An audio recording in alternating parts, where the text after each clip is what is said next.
I heard the girls talking over there because they know where like I sleep and stuff. And the girls really cheered me up at the library. At the end of the night, I was talking intellectually with the girls. You know what I mean?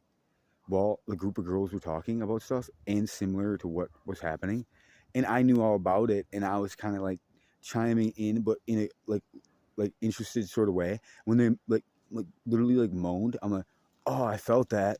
Like it was just so interesting. Like, and guess what?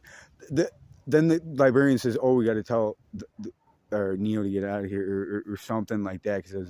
But I was like, I was just being as loud as they were, and they were talking about goofy stuff and just being real.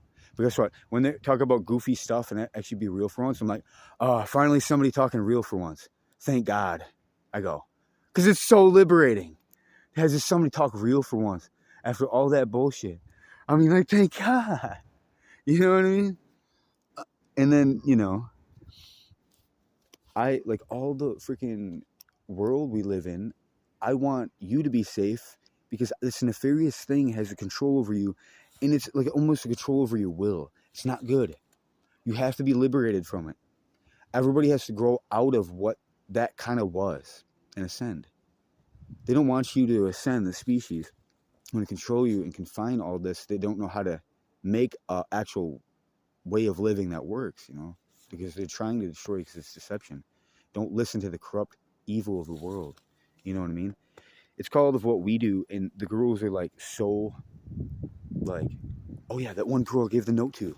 Yeah, I gave this note to a girl and she said I'll definitely check it out. I was talking to her about like how I can do things with my voice and talk about like the world situation like I was just talking about. Because if I get famous on, I can get my stuff out there and build a Hobbit Home Society. You know what I mean? I could literally do it. And she's like, oh yeah, like, and kind of felt for me. And she probably knew the situation. And like literally, like I was doing good and she was talking back to me and engaging, and it was okay. She knew I was like feeling like a little bit guilty inside for being mad before, and I just didn't feel totally healed yet. And she knew I was kind of hurt at the same time, so she felt sorry for me. But at the same time, I was in a way better state than I feel normally around the girls. They were helping me.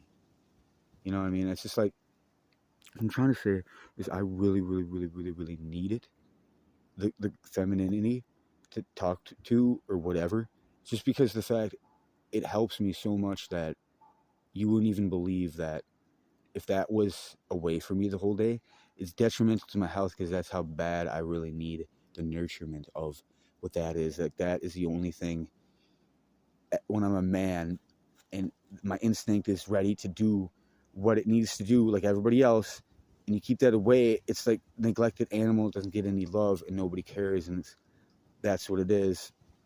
And then all of a sudden I want to love and she can't like love me all the way. Sometimes she does, but I was literally winning. I was so sensitive. I thought a victory, and then she always she turned me down. I thought she said that they left. She left, and I'm like, what? She was gonna leave me, and I won, and I'm like, and I did all that for her, and I'm like, oh no, you know what I mean?